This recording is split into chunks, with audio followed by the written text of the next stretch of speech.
Thank you for joining Asia's best radio station. Download latest podcasts of Carry On Harry Show on iTunes. Now shake hands with celebrities on Singapore talk show Carry On Harry. Inviting music composers, producers, artists on board on Carry On Harry Talk Show for connecting you to worldwide audience. Write to Harry Johal at carryonharry.com or visit www.carryonharry.com for more details.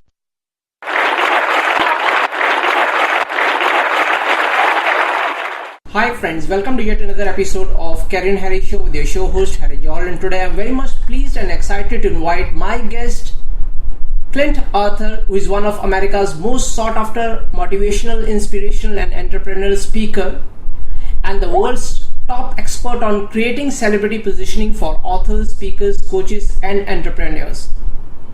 And he transforms regular people into celebrities through his coaching classes, his seminars, his workshops. So we're going to dig about his life today and get to know how did he himself, became somebody that he is, celebrated today as a celebrity himself, and what sort of teachings, what sort of learnings that he has gone through, and how he has made a difference in his own life to become what he is today, who is someone who's making difference to the lives of his students, who are not somebody who you can just find on the roadside. They are somebody whom you admire as influencers. So we're going to dig the story of Mr. CLINT ARTHUR, his formula of success, and how he is planting that success story into the lives of all those people who really want to come out of the rut of being a regular person to becoming an influencer themselves. So let's get in connection with him right on this episode of Carry On Harry Show with your show host Harry Johal.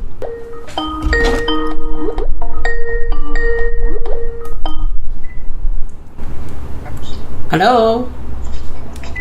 Hey, are you there? Yes, sir. Yes, Mr. CLINT. This is Harry over here. I hope you had a wonderful day at your end. Yes, Harry. How are you today? I'm perfectly fine. It's a wonderful morning over here in Singapore, and my studio has got a very nice view, that of a green. There's all over greenery and sunlight pouring into my studio, and I'm really, really excited with another sun sitting just in front of me on the other side of the sky. All right. Fantastic, sir. So, if you are all ready at your end, probably we can begin the talks for the day. I would like to begin. Yes, I'm ready when you are. Yeah, fantastic, sir. I'm also ready at my end. So, while I was, browsing through your profile, a unique thing that I came to know about yourself is that, you are a personality who make regular people shine in the form of celebrities. So, I'm really very curious to understand, how does, this really works, that you are able to transform the regular people into a sort of celebrities who are well paid, who are, considered as influencers. What's the secret behind your, this status of creating this kind of people? Well, when I met Mick Jagger from the Rolling Stones. And I said, Sir Mick, what is the most important thing you ever learned? And he said, you can't always get what you want. But if you try, sometimes you might find you get what you need. Now, he was just reciting a lyric from one of the songs. But who cares? It's Mick freaking Jagger, Mm-hmm. I would have taken I can't get no satisfaction. But what he said has a lot of wisdom in it. You can't always get what you want. Most people today, they want to be able to have passive income that works on autopilot, that they don't have to do anything. They just get the checks deposited right into their bank accounts. I don't really believe that is realistic for most people. I believe in hard work. I believe in making things happen. And what I have found is that there are certain things that you can do to influence the way people perceive you to be. And most people are too lazy or too ignorant to do any of these things themselves, and therefore they're always scraping by and trying to earn a living instead of living a life of luxury and prosperity, as celebrities do. Correct. And what I've developed is a system which I call celebrity entrepreneurship. And these are certain things that celebrity entrepreneurs do to influence the way people view them and perceive them, and to make their customers and prospects perceive them to be somebody very special. And in the best case scenario, your customer or prospect will perceive you to be a celebrity. Now, are you familiar with Grant Cardone? Yes. This is exactly what Grant Cardone is doing. To his customers and prospects, he is perceived to be somebody very special. He's perceived to be a superstar. But to most people in the world, they have no idea who Grant Cardone is. And the people on the internet, probably a lot of the people listening to this podcast, they know and respect and admire Grant Cardone.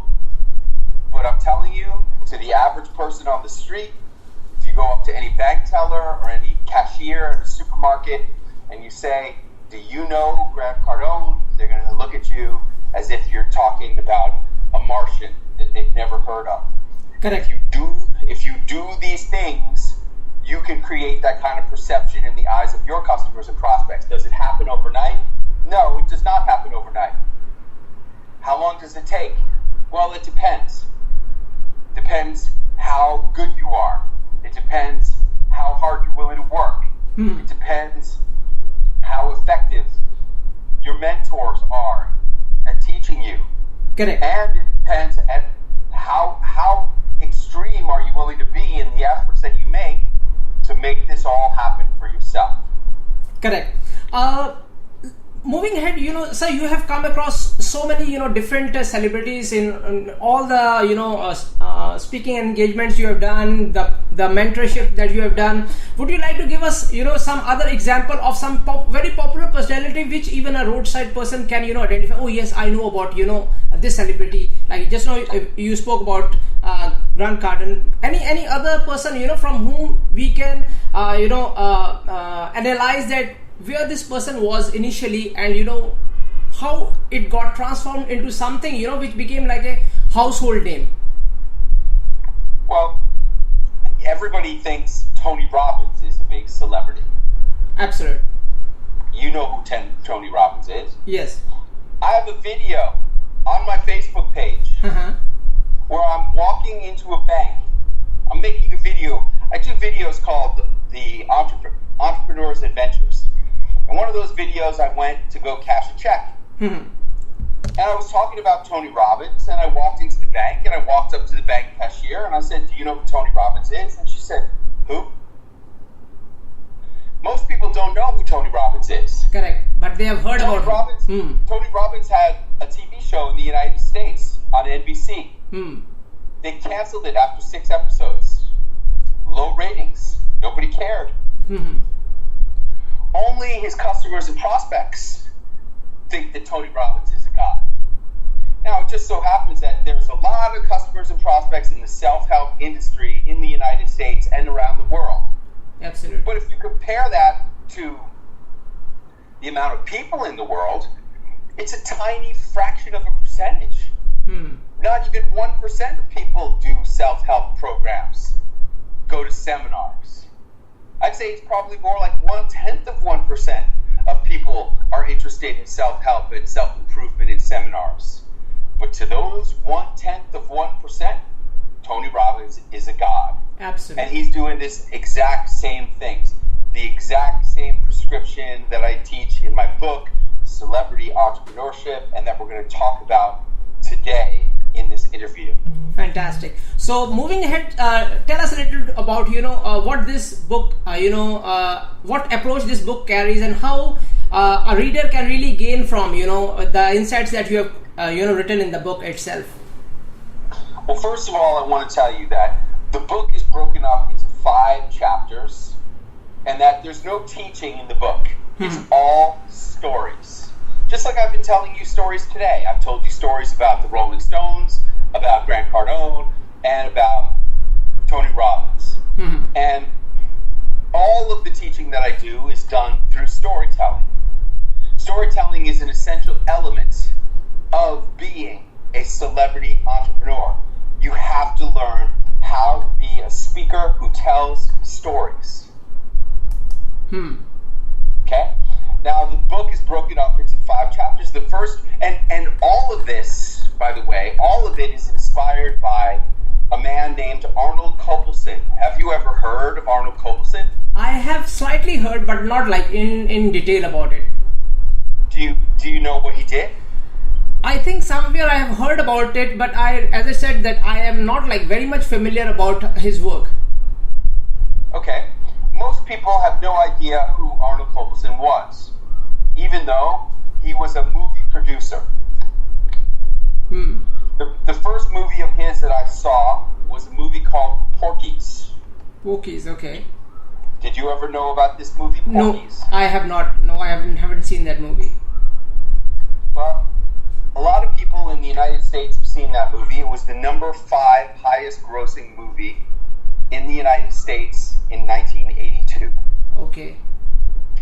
It was a comedy, like a teen sex comedy about kids watching girls get undressed in the showers. Okay. Now, when I went to college at the Wharton Business School, my roommate was Arnold Kopelson's middle child, Evan Kopelson. And I went out to visit Evan during summer vacation of sophomore year. And one day he said, "Hey man, we got to go get dressed up and we got to go to a screening. The reviewer from Time Magazine is going to be reviewing my dad's new movie." So I put on my nice shirt and we went, and the movie was called Platoon. Did you ever see that? Yes, I have, yes. That was the new movie. From that movie, Arnold Kopelson became a celebrity entrepreneur. He won the Academy Award for Best Picture. He gave a speech at the Academy Awards thanking Oliver Stone and the people who gave him the money to make the movie. They broadcast that speech on television. Then he was hanging out with Dustin Hoffman, who presented him with the award. And that movie became a #1 box office smash. It became a best-selling product. I just gave to you the whole formula for how to be a celebrity entrepreneur right there in that story. And I illustrated it with Arnold Kopelson. And you didn't even know what I was doing, but I just gave you all the keys to the kingdom right there. Correct. So in your profile, you have also quoted, that you have some secrets about how, Mike Tyson, became what he is. You have example of Snoop Dogg, what he learned. Could you give us a little bit of insight about those celebrities? I said, "Champ, what's the most important thing you ever learned?" Mike Tyson said, "Everybody's got a plan until I punch them in the face. then they go to sleep." Correct. See? Correct. That's what happens when you become a celebrity entrepreneur. It's like having the punching power of Mike Tyson for your marketing. Correct. Your competitors will not even try to be able to compete with you because you will knock them out. Absolute. Mr. Clint, you yourself hold a celebrity status. People really love you. I have been watching your videos, and I can see that the kind of curiosity and kind of things that people want to shower on you. Being a celebrity, definitely it makes a lot of difference for you. In order to gain attention, eyeballs on yourself, being well paid for what you are doing. But behind becoming this celebrity, there's a journey of Clint Arthur from where he was to where he is today. If you look back at your starting point to the day today you are, how do you analyze your success? And were you also mentored to be becoming a celebrity in the same format as you are mentoring others, or was it a learning process for yourself, which was full of ups and downs, success and failures? Tell us a little bit about how Clint Arthur became what he is today. I always wanted to be somebody special. Wow. When I was growing up as a little kid, my parents were always fighting. Did you have parents who argued when you were a child? Absolutely. Everyone, I think this thing is quite common everywhere in the world. Well, with us, it was like, when weren't they arguing? And I thought to myself, if I could go to a great college and become somebody special, maybe my parents would stop arguing. And the school that I found was the Wharton Business School. This is the same college that Warren Buffett went to and Donald Trump. And I thought if I could graduate from Wharton, maybe my parents would finally be happy. So I graduated from Wharton, and I went home to get their congratulations. And what happens? They get into the biggest argument of all time. My dad storms out of the house, slams the door, and I turned to my mom and I said, you know, Mom, the way he resents you all these years, have you been cheating on Dad? And I'm sitting there on the couch where I grew up my whole life thinking, where did that question come from? I never thought that in my whole life. And then I'm thinking, what kind of a smart aleck kid asked his mom a rude question like that? How did I become so rude? And then I'm thinking, why ain't she answering the question? And then she looks at me cold in the eye and says, he's not your real father. Your real father was a doctor in the fertility clinic we went to for 6 years. And you look just like that guy. Now imagine how you would feel if everything you thought you knew about who you were in a split second, poof. Not only didn't I know who I was anymore, I sure as heck didn't know what I was going to be when I grew up anymore. So I called up the investment bank on the 87th floor of number 1 World Trade Center, and I said to the vice president, thank you, sir, I appreciate the offer, but I don't want to be an investment banker anymore, like every one of the other guys graduating from Wharton who would go on to become millionaires, and a lot of them billionaires. And what did I do? Naturally, I moved out to Hollywood and started going on auditions, writing screenplays, trying to become a filmmaker and a movie star, trying to win Academy Awards like my friend's father. And that took me all the way through to December 31st, 1999. Where were you on New Year's Eve of the millennium? Were you partying with family and friends? I was driving a taxi that night. It was my 6th year of driving a taxi, and in the back seat were these 2 guys who were MBA interns at Goldman Sachs. I was listening to their conversation. Hey, did you hear about Mr. Carrera? They made him the last partner right before the IPO, and he cashed out $1 gazillion. I turned around and I said, are you guys talking about Chris Carrera? How do you know Mr. Carrera? Chris Carrera was a pledge in my fraternity when I was at Wharton. I was the pledge master, and I used to make those little punks dance around the living room of the house with their tighty whities on top of their heads. And now he cashed out $1 gazillion from the Goldman Sachs initial public offering, and I earned $513 on New Year's Eve of the millennium. And that's when I said, I can't do this anymore. I have to change my life. And I gave up on my dream, and I just started pursuing personal self-help work, and I did everything I could possibly do to change how I was showing up. I walked on fire with Tony Robbins. I did Toltec wisdom studies with Don Miguel Ruiz. I did men's power circles and ceremonies. I did everything you could do to change. And sure enough, as I changed on the inside, so did the outer circumstances of my life begin to change. And I got out of taxi driving and I got into the gourmet food business. And I started selling gourmet food. And for many years, all I did was focus on making money, selling food, and building real estate in Los Angeles.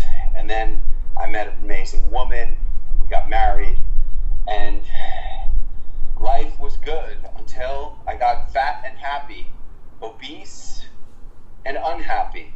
And it became New Year's Day of 2009, and I asked myself a question that changed my life forever. What if I was going to die at the end of this year? What if this was going to be the last year of my life? What would I want to accomplish? Mm-hmm. And I was very surprised at what I said. I said to myself, if this was going to be the last year of my life, I would want to write my book about what I learned at the Wharton Business School that helped me to become successful as an entrepreneur once I focused on being a businessman instead of trying to become a movie star. And I had not written a word since New Year's Eve of the millennium. I had given it all up. I gave up all of my dreams and I just focused on money. But that year, I sat down and I wrote my first book in more than 8 years. Mm-hmm. And that was called What They Teach You at the Wharton Business School, and it went on to become my first best-selling book. How did I go from there to celebrity? Well, books don't just become bestsellers. Absolutely. Luckily, I met a mentor. His name was Jack Canfield, another celebrity entrepreneur. If you're a fan of Chicken Soup for the Soul, I am. You think that Jack Canfield is a god. Correct. But to the rest of the world, he's nobody. And I said, Jack, how do you sell 500 million books? Mm-hmm. And he said, you have to become famous. You have to go on TV and go on and become somebody special. And that's when I started going on TV. I hired a publicist. I paid her a lot of money until my wife said, why do you keep paying that lady all this money? Why don't you just book yourself on TV? Mm-hmm. And I didn't know how to do that, but I had figured out so many things along the way that I had faith that I could figure it out. And I started calling up TV stations and pitching them and asking them questions until finally I got one of them to invite me to come on the show. Mm-hmm. That was 106 television appearances ago. And along the way, I made an exact mathematical formula for how to book yourself on TV. And my students have used that formula to book themselves on more than 3,459 shows. Wow. So that's the process that has got me to where I am today. That's really phenomenal. Mr. Clint, while you were mentioning about, that you went on to change yourself, you made a lot of investment on yourself, definitely. But any area of your life, which was most difficult for you to overcome in order to, be in that mindset where, you really broke all the bridges behind you. Any area, which you can remember and recall that, okay, this was the biggest obstacle, either on emotional side or either on mindset side. What was that, and what formula did you apply to, really overcome that thing?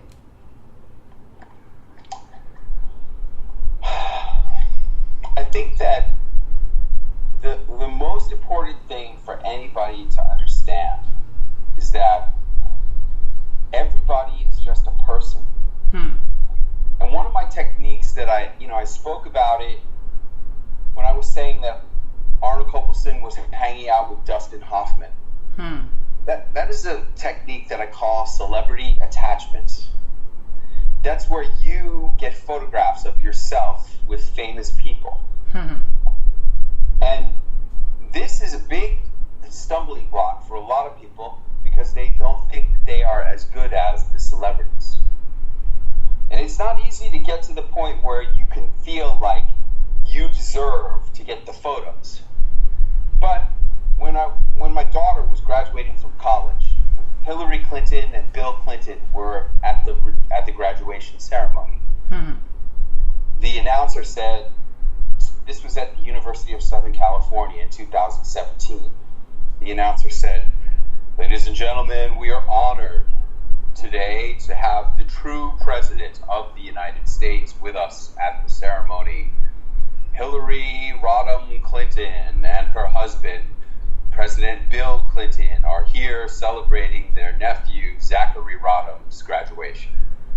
And that day, I said to my wife, I'm going to get a selfie photo with Bill Clinton and Hillary Clinton. And 3 hours later, I left the graduation with the selfie photos of me and Bill Clinton and me and Hillary Clinton. And not many people had that photo, very, very few. but I knew that I was going to get it, and I made it happen.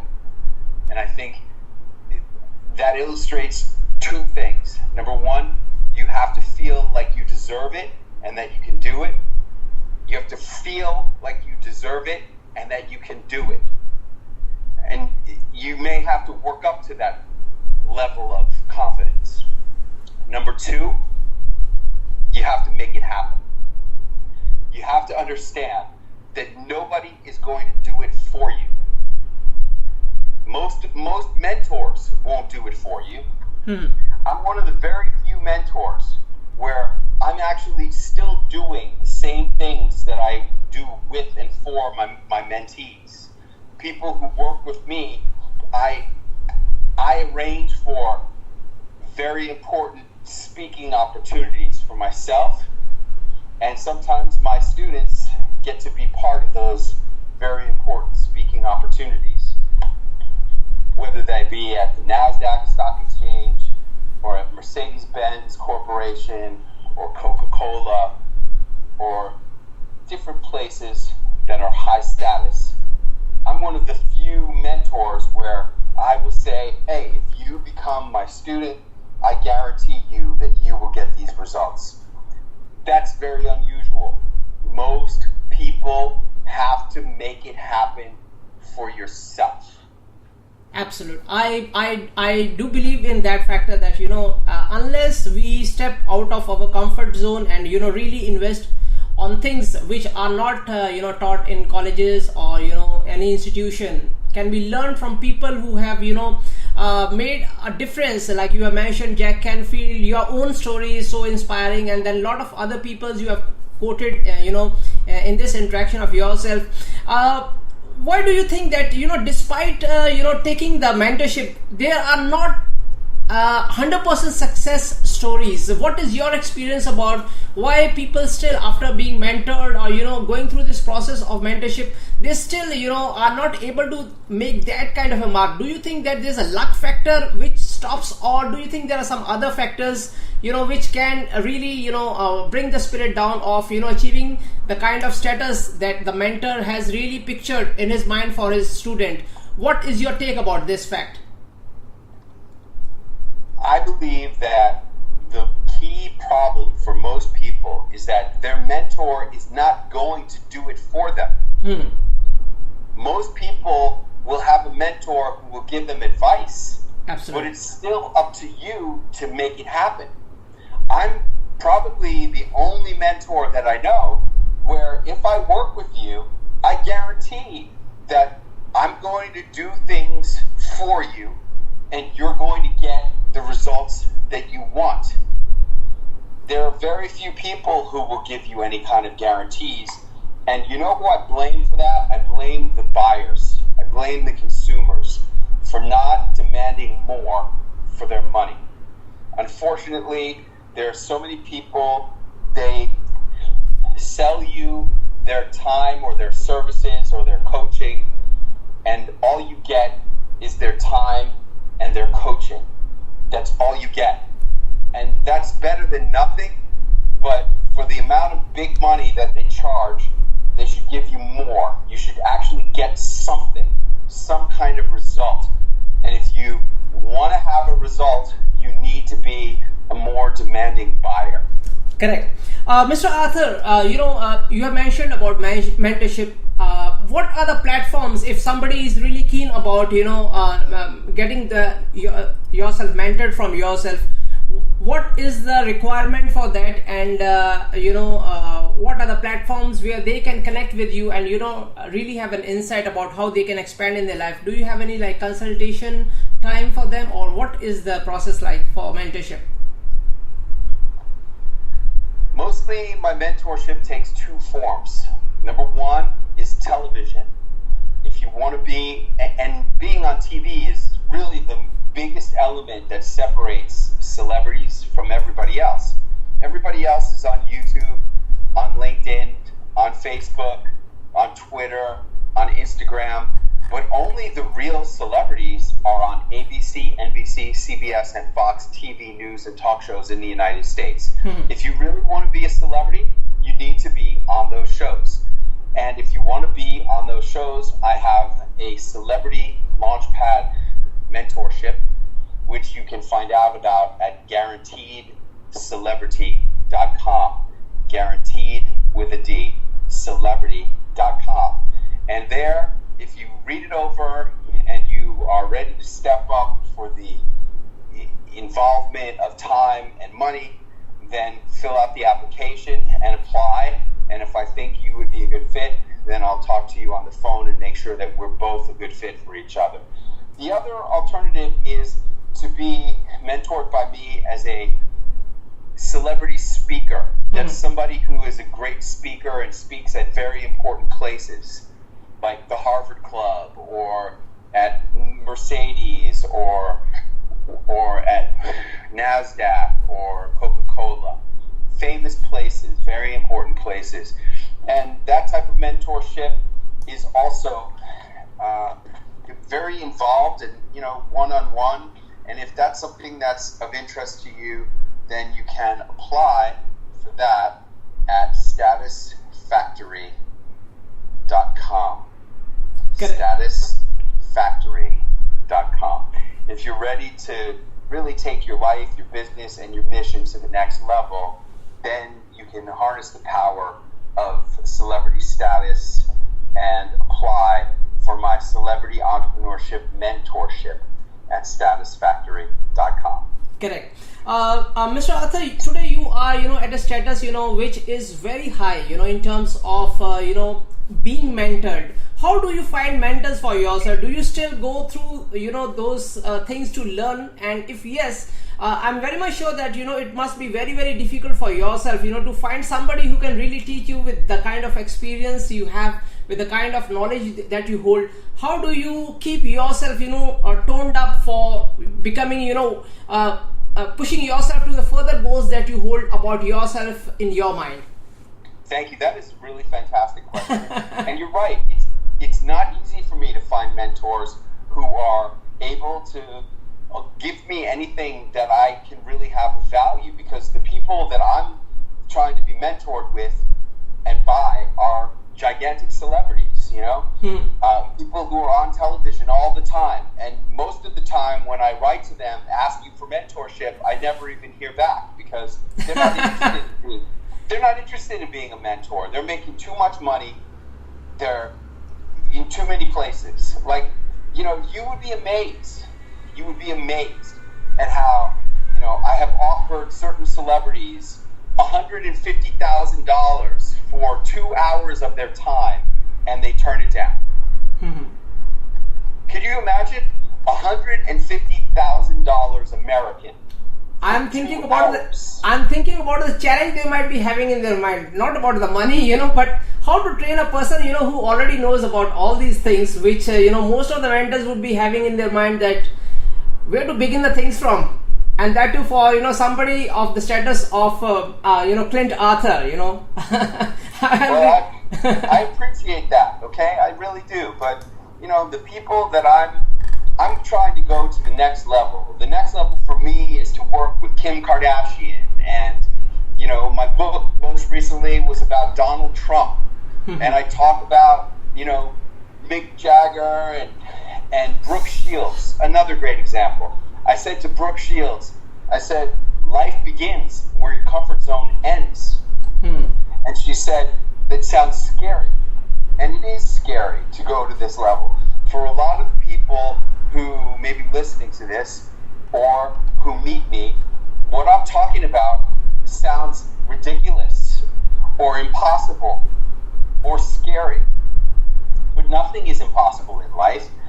You can do anything that you set your mind to, especially if you have somebody to guide you and help you to make it happen. So, if this sounds like something that is appealing to you, then the last quote I want to share with you is from my main man, Snoop Dogg. I said, Snoop, what's the most important thing you ever learned?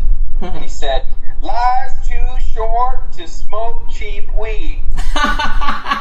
Wow. Yeah, correct. Now, I quit smoking pot in 2009, and I stopped drinking alcohol in 2014. I've been clean and sober off everything for more than 5 years.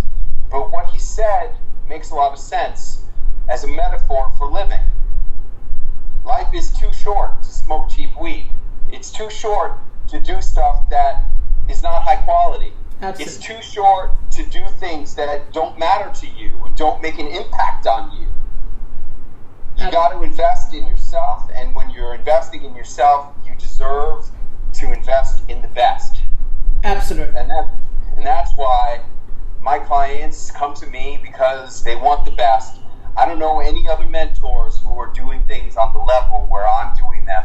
I tell you, I say it all the time. If I could find somebody who was offering the level of things that I offer to my clients, I would buy it, but I can't find it because I'm the only one who does. Absolutely. And that is what CLINT ARTHUR is all about, being ultimate in his pursuit to become, something, very unique and very ultimate.